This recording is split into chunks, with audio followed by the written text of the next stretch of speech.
ഒരു യാത്രാമൊഴി നൽകാൻ പോലും ആ രണ്ട് മക്കളെയോ അല്ലെങ്കിൽ അദ്ദേഹത്തിൻ്റെ ഭാര്യയെയോ ബന്ധുജനങ്ങളെയോ അനുവദിക്കാതെയുള്ള മാധ്യമപ്രവർത്തകരുടെ കടന്നുകയറ്റം, ഒരു പരിസരബോധവുമില്ലാതെ അല്ലെങ്കിൽ ഒരു സാഹചര്യങ്ങളെക്കുറിച്ച് ഒരു അവസരബോധവുമില്ലാതെ ഇത്തരത്തിലുള്ള കടന്നുകയറ്റം ഇത്തരം പണി ചെയ്യുന്ന ആർക്കും അങ്ങേയറ്റം ലജ്ജ തോന്നിപ്പിക്കുന്നതാണെന്ന് പറയാതിരിക്കാനാകില്ല.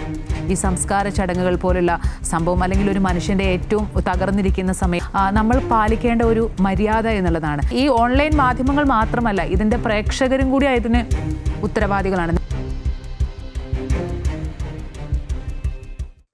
മലയാളത്തിൻ്റെ പ്രിയ നടൻ സലിം കുമാറിൻ്റെ വേർപാടിൽ സിനിമാ പ്രേമികൾക്ക്, സാംസ്കാരിക കേരളത്തിന്, ആരാധകർക്കൊക്കെ അത് മറക്കാനാകാത്ത ദുഃഖമാണ്, അത് നികത്താനാകാത്ത വിടവാണ്.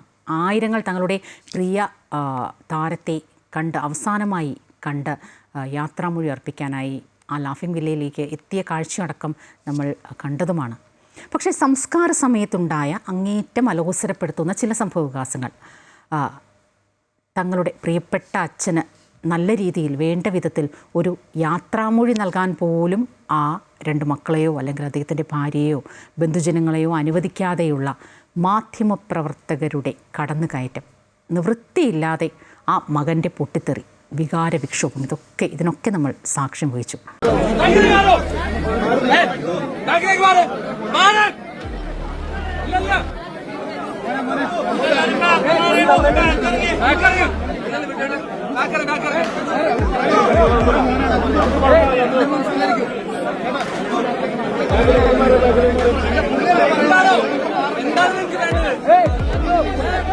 ഇത്തരം സ്വകാര്യ നിമിഷങ്ങളെപ്പോലും സബ്സ്ക്രിപ്ഷനാക്കാനും വിറ്റ് കാശാക്കാനും ഒക്കെ ത്വരയോടെ നിൽക്കുന്ന മാധ്യമ കഴുകന്മാരെ ആട്ടിയോടിക്കേണ്ട സമയം അതിക്രമിച്ചിരിക്കുന്നു എന്ന് തന്നെ പറയേണ്ടിയിരിക്കുന്നു. ഈ വിഷയം ഇന്നിപ്പോൾ വനിതാ ജംഗ്ഷൻ ചർച്ച ചെയ്യുകയാണ്.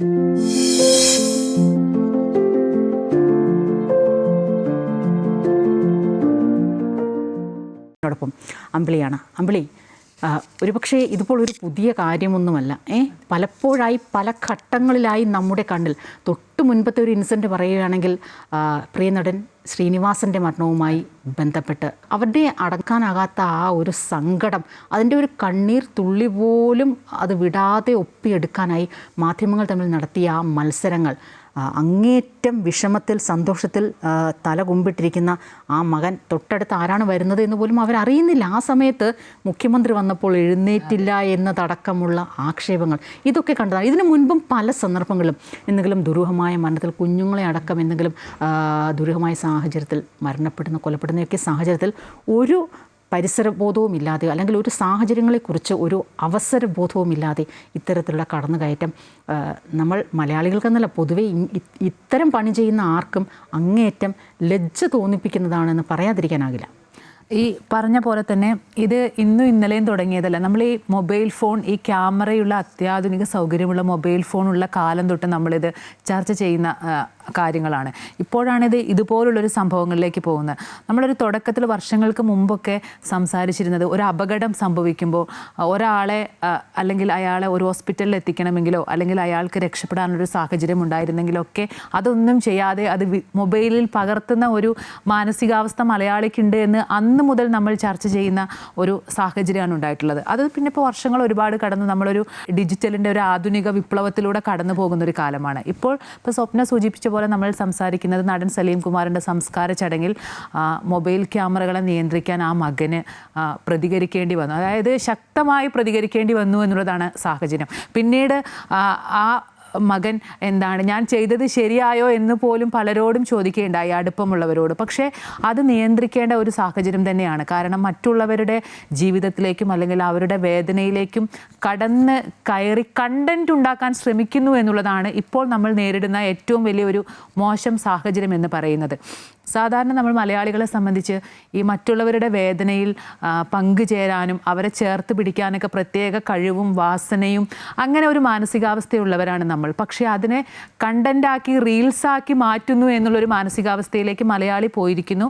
അത് കാണാനുള്ള ആസ്വാദകരും അല്ലെങ്കിൽ വ്യൂവേഴ്സും കൂടുന്നു എന്നുള്ളതും ഈ പറഞ്ഞ പോലെ തന്നെ അപകടം പിടിച്ചൊരു കാര്യമാണല്ലോ. ഇപ്പോൾ നമ്മളൊരു പൊതു ഇടത്തിൽ എങ്ങനെ പെരുമാറണം എന്നുള്ള കാര്യം നമുക്ക് എല്ലാവർക്കും എല്ലാം നമ്മൾ പാലിക്കുന്നില്ലെങ്കിലും ഏറെക്കുറെയൊക്കെ നമുക്കറിയാം. അതുപോലെ തന്നെയാണ് ആ ഒരു ബോധ്യം നമുക്കുണ്ട്. പക്ഷേ അതുപോലെ തന്നെ ഒരു ഡിജിറ്റൽ കാലത്തിലൂടെ നമ്മൾ കടന്നു പോകുമ്പോഴും അത്തരത്തിലുള്ളൊരു പെരുമാറ്റം അല്ലെങ്കിൽ അവിടെ എങ്ങനെ നമ്മൾ പെരുമാറണം എന്നുള്ളതും കൂടി നമ്മൾ പഠിക്കണമല്ലോ. അല്ലെങ്കിൽ അത് ഇത്തരത്തിലുള്ള ഒരു പ്രവണത, ഒരു പെരുമാറ്റ വൈകല്യം എന്ന് തന്നെ നമുക്ക് പറയേണ്ടി വരില്ലേ? തീർച്ചയായും ഇന്ത്യൻ ഭരണഘടന ഈ സ്വകാര്യതയിലേക്കുള്ള ഈ പരിധി വിട്ടുള്ള അതിരുവിട്ടുള്ള ഈ കടന്നുകയറ്റത്തെ വലിയ രീതിയിൽ തന്നെ വിമർശിക്കുന്നുണ്ട്. അതിനെതിരായ കുറ്റം ചുമത്തുന്നതിന് ആവശ്യമായ വകുപ്പുകളടക്കം നമ്മുടെ ഭരണഘടന അനുശാസിക്കുന്നുമുണ്ട്. പക്ഷേ ഇവിടെ നമ്മൾ മനസ്സിലാക്കേണ്ട ഒരു കാര്യമെന്ന് വെച്ചാൽ ചന്തു അല്ലെങ്കിൽ ആ 2 മക്കളുടെയും അദ്ദേഹത്തിൻ്റെ ഭാര്യയുടെയും ഭർത്താവ് അല്ലെങ്കിൽ അച്ഛൻ എന്നതിനപ്പുറം സലിം കുമാർ എന്ന് പറയുന്ന നടൻ മലയാളികൾക്ക് അങ്ങേയറ്റം പ്രിയപ്പെട്ട ജനപ്രിയ താരമാണ്. അപ്പോൾ ഒരു അവസാനം ഇപ്പോൾ നമുക്ക് ഒരു അനിഷ്ട സംഭവം നമ്മുടെ കുടുംബത്തിലുണ്ടായാൽ നമ്മളത് അങ്ങേയറ്റം വേദനിക്കുന്നത് അതിനടുത്ത് ഒരുപക്ഷെ അവരുടെ അടുത്ത് ചെന്ന് നിന്ന് അങ്ങേയറ്റം അലമുറയിട്ട് കരയാനോ അല്ലെങ്കിൽ കെട്ടിപ്പിടിച്ച് പൊട്ടിക്കരയാനോ ഒക്കെയുള്ള ഒരു മാനസികാവസ്ഥയിലായിരിക്കും. അപ്പം അത്തരത്തിലുള്ള ആ വികാര വിക്ഷോഭങ്ങൾ അത് സ്വാഭാവികമായി എല്ലാ മനുഷ്യനും ആഗ്രഹിക്കുന്നതാണ്. അപ്പോൾ അത്തരത്തിലുള്ള വികാര വിക്ഷോഭങ്ങളെല്ലാം മാറ്റി നിർത്തി തങ്ങൾക്ക് പ്രിയപ്പെട്ടവൻ ഈ നാടിനും മറ്റു ജനങ്ങൾക്കും പ്രിയപ്പെട്ടവനാണ്, അല്ലെങ്കിൽ ആ അവസാന നിമിഷം അവർക്ക് കൂടി മറ്റുള്ളവർക്ക് കൂടി പങ്കുവെക്കാനൊരു വലിയ മനസ്സ് തന്നെയാണ് ഒരുപക്ഷെ ഇത്തരം സന്ദർഭങ്ങൾ. അതായത് ഈ സെലിബ്രിറ്റിയായി നിൽക്കുന്ന അല്ലെങ്കിൽ ജനപ്രിയരായി നിൽക്കുന്ന അല്ലെങ്കിൽ പ്രമുഖരായ രാഷ്ട്രീയ സാംസ്കാരിക മേഖലയിലടക്കം ഇങ്ങനെ പ്രമുഖരായി നിൽക്കുന്ന ആളുകൾ ഒരുപക്ഷെ എന്തെങ്കിലും ഒരു ദുരന്തം ഒരു വിടവ് സംഭവിക്കുമ്പോൾ അവിടെ ഉണ്ടാകുന്നത് അവരുടെ കുടുംബം നമുക്കുകൂടി ആ അവസാന നിമിഷങ്ങൾ നമ്മളുമായി പങ്കുവെക്കുകയാണ്. അപ്പോൾ അത്തരം നിമിഷങ്ങളെ അതേ ബഹുമാനത്തോടുകൂടി ആ ആദരവോടുകൂടി സ്നേഹത്തോടുകൂടി നമ്മൾ അത് കൈകാര്യം ചെയ്യുന്നതിന് പകരം ഈ അമ്പിളി പറഞ്ഞ ഈ നേരത്തെ സൂചിപ്പിച്ചതുപോലെ കണ്ടൻറ് ഉണ്ടാക്കാൻ സ്വാഭാവികമായും സബ്സ്ക്രിപ്ഷൻ റീൽസ് ഇതിനൊക്കെ അപ്പുറത്തേക്ക് മറ്റൊരു തലത്തിലേക്ക് നമ്മുടെ മലയാളി അല്ലെങ്കിൽ ഇപ്പോഴത്തെ ഒരു ഈ പ്രധാനമായും ഈ മുഖ്യധാര മാധ്യമങ്ങൾക്കപ്പുറം ഏകാംഗ മാധ്യമങ്ങളാണിതിൽ പ്രധാനമായും എടുത്തു പറയും. ഇത് ഏറ്റവും ഓൺലൈൻ മാധ്യമങ്ങൾ ആദ്യം തന്നെ ഇത് എടുത്ത് ഷൂട്ട് ചെയ്ത് റീൽസാക്കി ആളുകളിലേക്ക് എത്തിക്കുക, അത്രയും സബ്സ്ക്രിപ്ഷൻ കൂട്ടുക. അപ്പോൾ ആ ഒരു ആദരവ് ആ കുടുംബം നമുക്ക് തരുന്ന ആ ഒരു ആദരവ് തിരിച്ച് അങ്ങോട്ടും കാണിക്കേണ്ട ഒരു പ്രധാനപ്പെട്ട ഒരു അവസരം തന്നെയാണ്. അതിനെയാണ് പലപ്പോഴും മാത്രമല്ല ഇത്തരത്തിലുള്ള സംഭവങ്ങളൊക്കെ ഉണ്ടാകുമ്പോൾ ഒരുപാട് ഇപ്പം നമ്മൾ ആ മുഖ്യമന്ത്രി വി ഡി സതീശൻ എത്തിയപ്പോഴടക്കം നമ്മൾ കണ്ടതാണ്. എന്താണ് അദ്ദേഹം എന്തോ ഒരു പ്രധാനപ്പെട്ട ഒരു ഫംഗ്ഷന് വരുന്നു, അദ്ദേഹത്തെ സ്വീകരിച്ച് ആനയിക്കുന്നു, ഷേക്ക് ഹാൻഡ് കൊടുക്കുന്നു, കെട്ടിപ്പിടിക്കാൻ ശ്രമിക്കുന്നു. ആ രീതിയിലാണ് ഒരു മരണവീട്ടിൽ മരിച്ചു കിടക്കുന്നത് അദ്ദേഹത്തിൻ്റെ പ്രിയപ്പെട്ട സുഹൃത്താണ്. 30 വർഷം അദ്ദേഹവുമായി വളരെ ഗാഢമായ ബന്ധമുണ്ടായിരുന്ന ആളാണ്. സമാന്തരമായ രാഷ്ട്രീയ ചിന്തകളുമായി മുന്നോട്ട് പോയ ആളാണ്. സ്വന്തം കൂടപ്പിറപ്പാണ് എന്ന് പലതവണ അദ്ദേഹം പറയുകയുമുണ്ടായി. അങ്ങനെയുള്ള ഒരു സ്ഥലത്തെത്തുമ്പോൾ അത് മുഖ്യമന്ത്രിയാകട്ടെ ദൈവം തമ്പുരാനാകട്ടെ ആ രീതിയിൽ ഈ വല്ലാത്ത രീതിയിലുള്ള അണികളുടെ അത് നമ്മൾ ഈ ഏകാംഗ മാധ്യമങ്ങൾ അല്ലെങ്കിൽ ഈ ഓൺലൈൻ മാധ്യമങ്ങളെ മാത്രം പറഞ്ഞ് ഈ മറ്റാളുകളുടെ അടക്കം അവസരോചിതമല്ലാത്ത ചില നടപടികളടക്കം നമ്മൾ കണ്ടത്. അതിൽ മുഖ്യമന്ത്രി ഈ പറഞ്ഞതുപോലെ ഷോളൊക്കെ അണിയിക്കാൻ പോയപ്പോൾ തട്ടി മാറ്റുന്ന ആ വളരെ വലിയ പ്രശംസനീയമായ ആ ഒരു ഔചിത്യമൊക്കെ അദ്ദേഹം കാണിച്ചതും നമ്മൾ കണ്ടതാണ്. അദ്ദേഹത്തിനൊരു ഔദ്യോഗിക ബഹുമതിയോടുകൂടി അദ്ദേഹത്തെ വിട നൽകി അയക്കേണ്ട സമയത്ത് ആ പോലീസുകാർക്ക് അങ്ങോട്ട് എൻ്റർ ചെയ്യാൻ കൂടി കഴിയാത്ത ഒരു സാഹചര്യം. ശരിക്കും നമ്മളിതൊക്കെ സ്വയം ഒന്നിരുന്ന് ആലോചിച്ച് നോക്കേണ്ടതാണ്. ഇനി തിരിച്ചു വരാത്തൊരു ലോകത്തേക്ക് പോകുന്നവർക്ക് നമ്മൾ നൽകേണ്ട ആദരവ് അല്ലെങ്കിൽ ബഹുമാനം അല്ലെങ്കിൽ ആ ഒരു വിട ഇത്തരത്തിലാണോ എന്നൊരു പക്ഷേ നമ്മൾ ഇന്നുകൂടി ആലോചിക്കേണ്ടിയിരിക്കുന്നതാണ് തോന്നുന്നത്. പറഞ്ഞ പോലെ തന്നെ ഇത്തരത്തിലുള്ള മാനസികാവസ്ഥ ഇപ്പോൾ മുഖ്യമന്ത്രി വി ഡി സതീശനും ഈ ചോദ്യത്തിന് മറുപടി പറഞ്ഞപ്പോൾ ഇത് ആര് നിയന്ത്രിക്കും എന്നുള്ളതൊരു പ്രധാനപ്പെട്ട ചോദ്യമാണല്ലോ. ഇപ്പം സ്വപ്ന പറഞ്ഞ പോലെ തന്നെ ഓൺലൈൻ മാധ്യമങ്ങൾ എന്ന് പറയുന്നത് ഇരുതല മൂർച്ചയുള്ള ഒരു സംഭവമായിട്ടാണ് കാണുന്നത്. കാരണം ഈ ആധികാരികവും വസ്തുനിഷ്ഠവുമായി വാർത്ത കൊടുക്കുന്നതോടൊപ്പം തന്നെ ഈ ജനങ്ങളെ തെറ്റിദ്ധരിപ്പിക്കുന്നത് അല്ലെങ്കിൽ വ്യാജ പ്രചരണങ്ങൾ അല്ലെങ്കിൽ ഇതേപോലെ തന്നെ ഒരാളെ വ്യക്തിഹത്യ ചെയ്യാൻ അല്ലെങ്കിൽ ഇത്തരം ഒരു മനുഷ്യൻ്റെ ദൗർബല്യങ്ങളെ വാർത്തകളാക്കുന്നു. അങ്ങനെയുള്ള ഒരു മാധ്യമങ്ങളെ ഓൺലൈൻ മാധ്യമങ്ങൾ അത് ആരും ആയിക്കോട്ടെ അവരെ ആര് നിയന്ത്രിക്കണമെന്ന് ചോദിച്ചപ്പോൾ മുഖ്യമന്ത്രി പോലും പറഞ്ഞ മറുപടി എന്തെന്ന് വെച്ചാൽ അത് സ്വയം ഒന്ന് നമ്മൾ ചിന്തിക്കേണ്ടതാണ് എന്നുള്ളതാണ്. അവിടെയാണ് ഈ പറഞ്ഞ പോലെ തന്നെ ഒരു മാനുഷിക പരിഗണന, പ്രത്യേകിച്ച് ഈ സംസ്കാര ചടങ്ങുകൾ പോലുള്ള സംഭവം അല്ലെങ്കിൽ ഒരു മനുഷ്യൻ്റെ ഏറ്റവും തകർന്നിരിക്കുന്ന സമയം അല്ലെങ്കിൽ അവർക്ക് വേദനയായിട്ടുള്ള ഏതെങ്കിലും അനുഭവങ്ങളോ നിമിഷങ്ങളോ ഒക്കെയുള്ള സാഹചര്യത്തിൽ നമ്മൾ പാലിക്കേണ്ട ഒരു മര്യാദ എന്നുള്ളതാണ്. ഇപ്പോൾ ഇതിൽ ഏറ്റവും പ്രധാനം നമുക്ക് ഈ ഡിജിറ്റൽ ഇല്ലാതെ നമ്മുടെ ജീവിതം മുന്നോട്ട് കൊണ്ടുപോകാൻ കഴിയാത്ത ഒരു സാഹചര്യവും നമ്മൾ അങ്ങനെ ഒരു കാലത്തിലൂടെയാണ് കടന്നു പോകുന്നത്. അപ്പോൾ ഒരു ഡിജിറ്റൽ സാക്ഷരതയിൽ നമ്മൾ ഏറെ മുൻപന്തിയിലാണ്. എല്ലാ വർഷവും നമ്മൾ ഡിജിറ്റൽ സാക്ഷരത മുൻപന്തിയിൽ കൊടുക്കുന്ന പോലെ തന്നെ ഈ ഡിജിറ്റൽ മേഖലയിൽ നമ്മൾ എങ്ങനെ പെരുമാറണം എന്നുള്ളതും കൂടി നമ്മൾ പഠിപ്പിക്കേണ്ടതല്ലേ. ഇനി ഒന്നുകിൽ നിലവിലുള്ള ആളുകളെ അല്ലെങ്കിൽ നമ്മുടെ സമൂഹത്തെ. ഇത് ഈ ഓൺലൈൻ മാധ്യമങ്ങൾ മാത്രമല്ല, ഇതിൻ്റെ പ്രേക്ഷകരും കൂടി ഇതിന് ഉത്തരവാദികളാണ്, നേരത്തെ സൂചിപ്പിച്ച പോലെ തന്നെ. പിന്നെ ഈ നേരത്തെ പറഞ്ഞ പോലെ തന്നെ ഈ പൊതുവിടങ്ങളിൽ നമ്മൾ എങ്ങനെ പെരുമാറണം എന്നൊക്കെ നമ്മൾ പഠിക്കുന്നത് വീടുകളിൽ നിന്ന്, അതുപോലെ തന്നെ സ്കൂളുകളിൽ നിന്ന്, ഒപ്പം സമൂഹത്തിൽ നിന്ന് കൂടിയാണ്. അപ്പോൾ ഈ ഇത്തരം ഇടങ്ങളിൽ അല്ലെങ്കിൽ ഡിജിറ്റൽ സാക്ഷരതയിൽ നമ്മൾ മുൻപന്തിയിൽ എന്ന് പറയുമ്പോൾ ഈ ഡിജിറ്റൽ ഇടങ്ങളിൽ കൂടി നമ്മൾ മര്യാദ കാണിക്കണം, അല്ലെങ്കിൽ ഒരു മാനുഷിക പരിഗണന കാണിക്കേണ്ടതല്ലേ?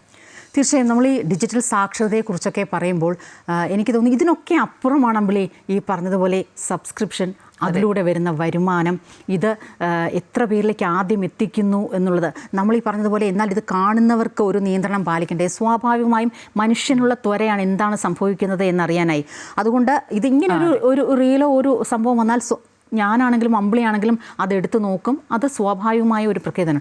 ഇതിനപ്പുറത്തേക്ക് എനിക്ക് തോന്നുന്ന ഒരു കാര്യമെന്ന് വെച്ചാൽ ഡിജിറ്റൽ സാക്ഷരതയൊക്കെ ഇതൊക്കെ അവനവൻ സ്വയം ചിന്തിച്ചുണ്ടാകും. അതിനുമപ്പുറം ഒരുപക്ഷെ ഇനി ഇങ്ങനെയുള്ള സന്ദർഭങ്ങളിൽ അല്ലെങ്കിൽ ഇങ്ങനെയുള്ള സാഹചര്യങ്ങളിൽ ഇവർക്ക് പൂർണ്ണമായും എൻട്രി അങ്ങ് നിഷേധിക്കുന്ന ഒരു നിലപാട് ആ ഏറ്റവും അടുത്ത കുടുംബാംഗങ്ങൾക്കും അല്ലെങ്കിൽ അത്യാവശ്യം വെളിയിൽ ഈ ഒരു വാർത്ത അല്ലെങ്കിൽ ക്യാരി ചെയ്യേണ്ടവർക്കും ഒഴികെ. അപ്പോൾ അവിടെ ഒരു ഇത് വരും. ആരാണത്, എങ്ങനെയാണ് ആ വേർതിരിവ് നമ്മൾ കാണേണ്ടതെന്നർത്ഥം. കൃത്യമായ ഒരു എന്താണ് നിയമനിർമ്മാണം എന്നൊക്കെ സ്വകാര്യതയിലേക്കുള്ള കടന്നുകയറ്റം നിയമനിർമ്മാണത്തിൻ്റെ പരിധിയിൽ വരുന്നതാണ്. അതിനുമൊക്കെ അപ്പുറം നമ്മൾ ഈ എന്താണ് ഒരു മരണ വീട്ടിലേക്ക് ഒരു ഇതുപോലെ സംഭവിച്ചാൽ പോലീസുകാരെ അടക്കം നമ്മൾ ഉപയോഗിച്ച് നിയന്ത്രിക്കേണ്ട ഒരു സാഹചര്യങ്ങളിലേക്ക് ഒരു പക്ഷേ കാര്യങ്ങൾ കൊണ്ടെത്തിക്കുന്ന ഒരു സാഹചര്യം ഉണ്ടാകും സ്വയം നിയന്ത്രിച്ചില്ലെങ്കിൽ.